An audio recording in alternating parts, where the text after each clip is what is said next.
Monsoon की बात आए तो अरबी से उत्पन्न हुआ है। जो शब्द अगर रूट वर्ड की बात करें, जो मानसून शब्द है वो मौसम से बना हुआ है। क्या? मानसून शब्द मौसम से बना हुआ है, यानी अरबी भाषा का शब्द मौसम है, तो इसलिए मानसून भी अरबी भाषा का हो गया। ठीक है, तो ये दो क्वेश्चन आपको याद रखना है, पहला अरबी भाषा, दूसरा मौसम। अब बात आती है जलवायु और मौसम क्या है। जलवायु और मौसम को जानने से पहले सारी चीजें आपको क्लियर कर देना चाहता हूं कि मौसम केवल एक दिमाग में रखना है, मौसम एक निश्चित समय तक, यानी हम कहते हैं कि दिन प्रतिदिन होने वाला परिवर्तन एक लिमिट समय तक जो बना रहता है, बहुत जल्दी चेंज हो जाता है, हम उसको मौसम कहते हैं। दूसरा, अगर हम बात करें जलवायु, तो जलवायु हम उस स्थान को कहते हैं जहां पर लगभग जो बीते 30 साल पहले से चला आ रहा है, यानी कुछ जलवायु चेंजमेंट हो गई, फिर आया कुछ ऐसा समय आया 6 महीने में या 3 महीने में एक ऐसा समय आया कि वो जलवायु रही। ठीक है, तो सिंपल सी बात है कि जहां पर एक ऐसा समय जो 30 वर्ष से चला आ रहा है, किसी स्थान पर अनेक वर्षों से मापी गई मौसम की औसत दशा को जलवायु कहते हैं, जबकि एक मौसम लिमिट समय तक होता है जो दिन प्रतिदिन कभी भी चेंज हो सकता है। ठीक है, हाँ जी, तो दीर्घ आयु वाला आपको जलवायु हो जाएगा, अल्प आयु वाला आपका मौसम हो जाएगा, यानी थोड़े समय के लिए मौसम, ज्यादा समय के लिए जलवायु। ठीक है, अब बात आती है भारत की जलवायु, जो हम टॉपिक पढ़ रहे हैं। तो इतना समझ गए, ये हमारे 2 सेकेंड 2 मिनट का ऊपर नॉलेज था जो आपसे पूछ लिया जाता है। अब बात आती है कि भारत की जलवायु कैसी है। ये भारत की जलवायु कैसी है, क्या मैं इसको पढ़ूंगा? अगर मैं पढ़ के ही छोड़ देता हूं तो आप रट लोगे, आप रट लोगे, कभी भी याद नहीं कर सकते हो, कभी भी दिमाग में। मैं आज ऐसा बताने वाला हूं जो जिंदगी में भूलोगे नहीं। पहले एक चीज समझ लेते हैं कि भारत की जलवायु, आप सभी को पता है कि भारत का जब हम मैप बनाते हैं तो 0 डिग्री बीच से काटती है, यानी ऊपर वाला नॉर्थ गोलार्ध हो जाता है, नीचे वाला साउथ गोलार्ध, यानी उत्तरी गोलार्ध ऊपर आधा, नीचे दक्षिणी गोलार्ध। तो याद रखना है कि 0 डिग्री जो काटती है वो इक्वेटर होता है, विषुवत रेखा या भूमध्य रेखा हम कहते हैं उसको। ठीक है, तो यार सिंपल सी बात मुझे बताना कि इस 0 डिग्री पर अगर हम ऊपर एक लाइन खींच दे तो कर्क रेखा कहलाती है, और अगर नीचे लाइन खींच दे तो हमारी मकर रेखा कहलाती है। दोनों 23.5 डिग्री पर होती हैं। तो मुझे बस इतना बताना कि अगर हम एक पृथ्वी को 2 भागों में बांट दें तो भारत किस गोलार्ध में है? हमेशा याद रखना मेरे भाई, भारत इस गोलार्ध में है, वो भी पूर्व दिशा में। यानी सिंपल सी बात है, जब भारत के बीचों बीच से आपकी कर्क रेखा गुजरती है तो आप कह सकते हो कि कर्क रेखा होती है भूमध्य रेखा के ऊपर, तो आपका नॉर्थ गोलार्ध में हो जाएगा भारत। ठीक है, सिंपल सी बात समझ गए। तो अब बात आती है जलवायु कैसी है। भारत की जलवायु को पढ़ने से पहले एक चीज याद रखना है कि भारत की जलवायु को पढ़ने से पहले अगर हम पृथ्वी को 0 डिग्री से काटते हैं तो 0 डिग्री हमने कर लिया, और कर्क रेखा और मकर रेखा को हमने ऐसे खींच लिया। जब भी सूर्य की किरणें आपकी यहां पर पड़ेंगी, तो जो सूर्य की किरणें पड़ेंगी भूमध्य रेखा पर, तो भूमध्य रेखा वाला पार्ट जो होगा वो बहुत गर्म होता है। अच्छा, गर्म होता है, अगर जिस पार्ट को अगर हम ये कहें कि जहां पर सबसे ज्यादा गर्मी पड़ती है, तो क्या वर्षा भी ज्यादा होगी? बिल्कुल, वर्षा भी वहां पर ज्यादा होगी। अपन लोग के यहां जब हम कहते हैं कि आज पानी बरसेगा, क्यों बरसेगा? कहते हैं कि आज बहुत ज्यादा गर्मी है, आज शाम तक पानी बरसेगा। सिंपल सी बात, ऐसा आपने सुना होगा। तो बात यह समझिएगा कि सूर्य सबसे ज्यादा जो चमकता है वो कर्क रेखा और मकर रेखा और भूमध्य रेखा के बीच में, यानी इस क्षेत्र को कहते हैं ट्रॉपिक। ठीक है, ट्रॉपिक कहते हैं। और याद रखना है कि जहां पर ताप ज्यादा होगा, इस क्षेत्र में सबसे ज्यादा गर्मी पड़ती है। जहां पर सबसे ज्यादा गर्मी होगी वहां पर सबसे ज्यादा वर्षा होगी, और जहां पर सबसे ज्यादा वर्षा होगी वहां पर सबसे ज्यादा जनसंख्या होगी। क्यों जनसंख्या होगी भाई, ये बताओ। सबसे ज्यादा जब वर्षा होगी तो उसकी मिट्टी कैसी होगी? उपजाऊ होगी, और जब उपजाऊ मिट्टी होगी तो लोग क्या करेंगे? खेती करेंगे, और खेती करने वाले अपनी बस्तियां बसा लेंगे, और जब बस्तियां बसा लेंगे तो जनसंख्या अमूमन सी बात है ज्यादा होगी। यही कारण है भारत की, यही कारण है चाइना की। ठीक है, तो याद रखना है उसका असर वहां पर पड़ता है। ठीक है, अब बात आती है कि भारत की जलवायु है कैसी। उष्णकटिबंधीय भारत की जलवायु है, ऐसी जलवायु जिसमें मौसम बहुत गर्म आर्द्र होता है, और भारत का अधिकतम भाग उष्णकटिबंधीय क्षेत्र में पड़ता है, इसलिए भारत की जलवायु उष्णकटिबंधीय जलवायु है। क्योंकि भारत की जलवायु की अगर हम बात करें तो भारत एक ऐसा पार्ट है, यहां से अगर हम बात करें इस ग्लोब को अगर हम घुमाएंगे तो भारत आपको दिख जाएगा। ठीक है, कर्क रेखा से जो है बीचों बीच आपकी गुजरती है यहां से, तो आपका भूमध्य रेखा के पार्ट से बगल में है भारत। ठीक है, ये समझ रहे हो। तो भारत की जलवायु मेन मुद्दा क्या है? आपकी उष्णकटिबंधीय है। लेकिन बात यह आती है कि भारत में 2 तरह के मानसून भी होते हैं। सबसे ज्यादा क्वेश्चन यह बनता है कि भारत में किस तरह का मानसून सबसे ज्यादा पानी गिराता है।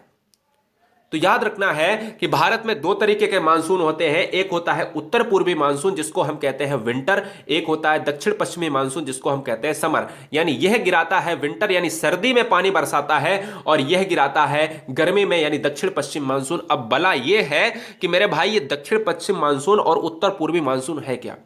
तो सिंपल सी बात यह समझना मेरे भाई, क्या समझना है कि भारत आप चित्र देख रहे होंगे, ऊपर नॉर्थ होता है और इधर ये होता है पूर्व। ठीक है, ये अगर पूर्व होता है और ये अगर ऊपर वाला हो गया हमारा नॉर्थ तो ये दक्षिण हो गया, और यहां पर अगर हम बात करें अगर ये पूर्व हो गया तो ये हमारा क्या हो गया? पश्चिम हो गया। तो ये बताओ दक्षिण पश्चिम कौन सा हुआ? तो अगर ये पश्चिम है तो ये दक्षिण हो गया। तो यानी यहां से जो ये आपकी रेज दिख रही हैं, यहां से जो आपकी ये एरो बने हैं, यही मानसून केरल में टकराता है।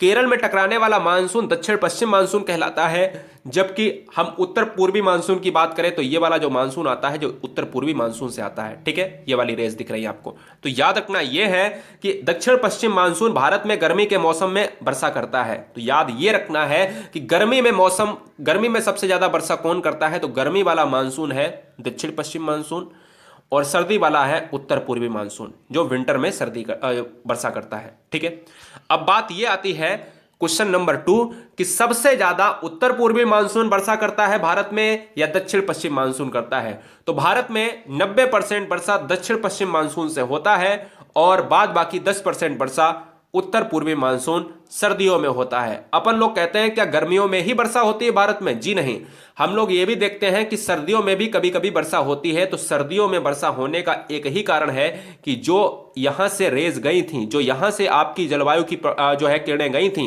मौसम वाली, भारत में वर्षा वाली, ठीक है, वो वापस भी लौटेंगी। वो मैं अभी आगे समझाऊंगा। ठीक है, तो लौटते समय क्या होता है, भारत में एक स्थल खंड में सर्दी होती है, इसलिए हम लोग कह देते हैं कि भारत में सर्दियों में वर्षा होती है। अब बात आती है भारत में वर्षा। भारत में वर्षा 2 ऋतुओं में होती है। पहला बताया मैंने ग्रीष्म ऋतु। ग्रीष्म ऋतु का मतलब होता है गर्मी, जो मैंने कहा था दक्षिण पश्चिम मानसून से होती है।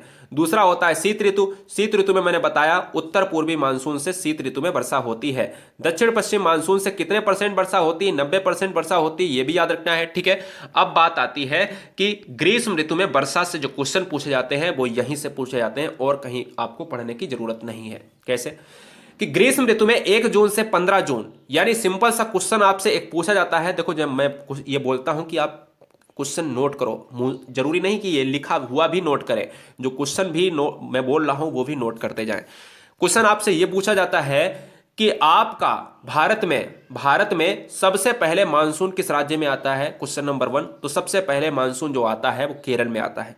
क्वेश्चन नंबर 2 कि केरल में मानसून सबसे पहले आता तो है लेकिन कितनी तारीख तक आ जाता है? तो केरल में मानसून का समय होता है 1 जून से 5 जून तक केरल में मानसून हमेशा आ जाता है। तो 1 जून हम मानते हैं, ये डायरेक्ट समझ लीजिएगा। ठीक है, तो ग्रीष्म ऋतु में क्वेश्चन नंबर 3, ग्रीष्म ऋतु में कौन सा मानसून आता है, यानी किस कारण, कौन से मानसून के कारण वर्षा होती है? तो ग्रीष्म ऋतु में दक्षिण पश्चिम मानसून, ये देखिएगा दक्षिण पश्चिम मानसून से वर्षा होगी। क्यों होगी? क्योंकि स्थल खंड हमारा जब गर्म होता है इसलिए होगी, क्योंकि कर्क रेखा पर जब सूर्य लंबवत चमकेगा तो भारत में उस समय गर्मी पड़ रही होगी, और जब गर्मी पड़ रही होगी तो भारत का स्थल खंड क्या होगा? गर्म होगा। जो गर्म के कारण क्या होगा? निम्न वायुदाब क्षेत्र यहां पर होगा और उच्च वायुदाब क्षेत्र यहां पर होगा। जब उच्च वायुदाब क्षेत्र से निम्न वायुदाब की क्षेत्र की तरफ हमारी रेस चलेंगी तो सिंपल सी बात है, भारत की तरफ मानसून अग्रसित होगा। जब भारत की तरफ वर्षा वाली पवनें चलेंगी तो भारत में वर्षा होगी, और भारत में वो समय आता है जून में, क्योंकि जून में गर्मी होती है, और जब गर्मी पड़ेगी तो वर्षा ज्यादा होगी, और गर्मी जब पड़ेगी जून में तभी भारत में मानसून का इंटर केरल राज्य के 1 जून से होता है। सिंपल सी बात समझना। ठीक है,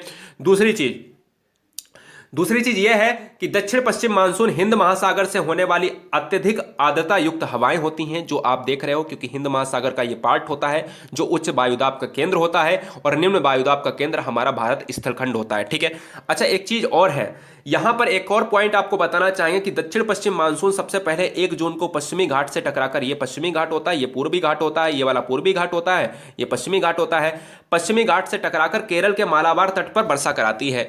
मालाबार क्या होता है? अब मालाबार ये बला है, देखो केरल के भाग में यानी पश्चिमी घाट को हम मालाबार कहते हैं, और ये देखिएगा ये वाला होता है कोरोमंडल। ठीक है, तो दोनों चीजें याद रखना है। मालाबार तट पर हमारी 1 जून को वर्षा स्टार्ट हो जाती है तथा 22 जुलाई तक पूरे विश्व में, पूरे भारत में, माफी चाहेंगे, पूरे भारत में जो है ये रेस फैलकर, यानी आपकी पवने फैलकर, जितनी भी वर्षा वाली जो पवने हैं, मानसून वाली पवने फैलकर वर्षा कराती हैं 22 जुलाई तक। ठीक है, तो याद रखना है दक्षिण पश्चिम। नेक्स्ट पॉइंट है कि दक्षिण पश्चिम मानसून। अब जो दक्षिण पश्चिम मानसून की एक अपवाद भी है, यहां से रेज गई, ठीक है, यहां से मानसून आपका उठा उच्च वायुदाब से निम्न वायुदाब तक, तो क्या हुआ कि कुछ पार्टों में भारत में इसने वर्षा नहीं कराई। वो कौन से पार्ट है? एक है कोरोमंडल तट, मालाबार तट में देखो अभी वर्षा कराई थी, मालाबार तट पर वर्षा कराती है, मालाबार तट आपका ये हो गया। और पश्चिमी देखो, इस चित्र को बनाना और यहां पर लिख लेना मालाबार तट, यहां पर लिख लेना कोरोमंडल तट। ठीक है, अब देखो मालाबार तट पर इसने कराया, लेकिन क्या हुआ, ये क्षेत्र बच गया, कोरोमंडल तट बच गया, तमिलनाडु वाला भाग और उड़ीसा वाला भाग और आंध्र प्रदेश वाला भाग बच गया। तो क्या होता है कि दक्षिण पश्चिम मानसून, क्वेश्चन में यह आता है कि कौन सा राज्य दक्षिण पश्चिम मानसून के कारण प्रभावित होता है, यानी किस राज्य में वर्षा नहीं होती है। तो वो तमिलनाडु, आंध्र प्रदेश, उड़ीसा या कोरोमंडल तट दिया हो तो आंसर लगाना है दक्षिण पश्चिम मानसून इंटर केरल से करता है, लेकिन ये वाला पार्ट आपका सूखा रहता है। ठीक है, ये भी याद रखना है। अब बात आती है, इसमें भी वर्षा होती है क्या जो सूखा रहता है? बिल्कुल होती है।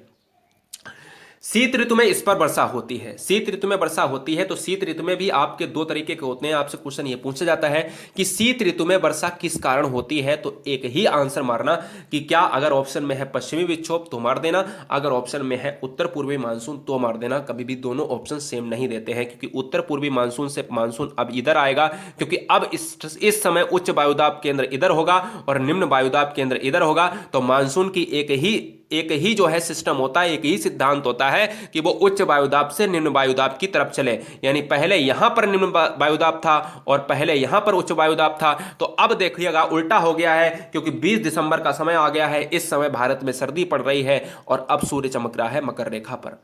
ठीक है, अब सूर्य चमक रहा है मकर रेखा पर। तो ऑस्ट्रेलिया में मकर रेखा की बात होती है, तो ऑस्ट्रेलिया में जब सर्दी होती है तो अपन के यहाँ गर्मी होती है, जब ऑस्ट्रेलिया में गर्मी होती है तो अपन के यहाँ सर्दी होती है। तो दोनों में फर्क समझना बहुत इंपॉर्टेंट है। तो शीत ऋतु में वर्षा स्टार्ट होती है पश्चिमी विक्षोभ के कारण, उत्तर पूर्वी मानसून के कारण।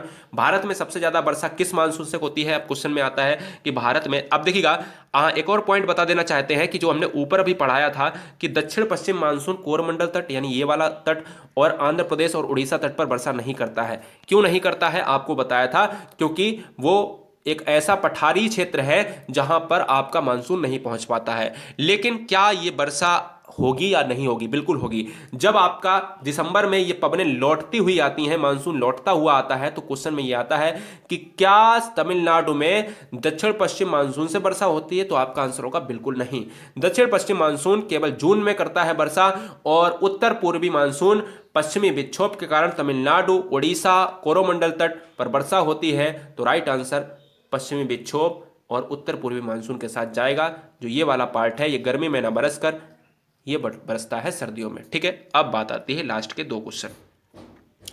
भारत में सबसे ज्यादा वर्षा किस प्रकार के मानसून से होती है? तो भारत में सबसे ज्यादा वर्षा मैंने कहा दक्षिण पश्चिम मानसून से होती है। 90% मानसून से कराते हैं, क्योंकि यही केरल के राज्य में इंटर करता था और 1 जून से 22 जुलाई तक पूरे देश में फैल जाता था। ठीक है, याद रखना है दक्षिण पश्चिम मानसून से पूरे भारत में वर्षा होती है, केवल कोरोमंडल तट, आंध्र प्रदेश, तमिलनाडु, उड़ीसा वाला क्षेत्र छोड़ के। ठीक है, याद रखिएगा।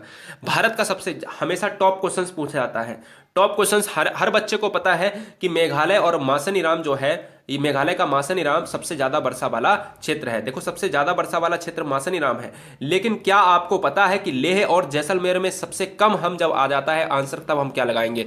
देखो सब बच्चे को पता है कि मेघालय का मासनीराम सबसे ज्यादा वर्षा वाला स्थान है। पहले चेरापूंजी हुआ करता था, अब मासनीराम हो गया है। अब बात ये आती है दूसरी कि क्या हम ये पता है मुझे कि भारत में सबसे कम वर्षा वाला स्थान कौन सा है? अधिक तो मैंने पता कर लिया, तो कम वाला याद रखना है, कम वाला लेह लगाएंगे, क्योंकि लेह एक पार्ट है जम्मू एंड कश्मीर का, और जम्मू एंड कश्मीर के साथ ही साथ 109 mm के साथ यहां पर वर्षा होती है। दूसरे नंबर पर जैसलमेर आता है 208 mm के साथ। अब बहुत सारे बच्चे क्वेश्चन को गलत करके आते हैं, लेकिन फिर क्या होता है, फिर वो जैसलमेर लगा के आते हैं, क्योंकि हर बच्चे ने पढ़ा है कि जैसलमेर एक राजस्थान का पार्ट है और राजस्थान का पार्ट घाट जो पाकिस्तान के बॉर्डर से लगता हुआ है वो सबसे कम वर्षा होती है। ऐसा गाइस कुछ नहीं है। अच्छा, एक और चीज बताना चाहूंगा, अरावली पर्वत, जो अरावली जो श्रेणी है वो विश्व की प्राचीनतम श्रेणी में मानी जाती है, जबकि भारत की सबसे प्राचीन पर्वत श्रेणी मानी जाती है, जो दिल्ली से आपके राजस्थान तक फैली हुई है। ठीक है, अगर हम बात करें, उसी के कारण भारत का मानसून उससे टकराता है और वापस आ जाता है। उसी प्रकार टकराता है जैसे एक गेंद को हम मारते हैं,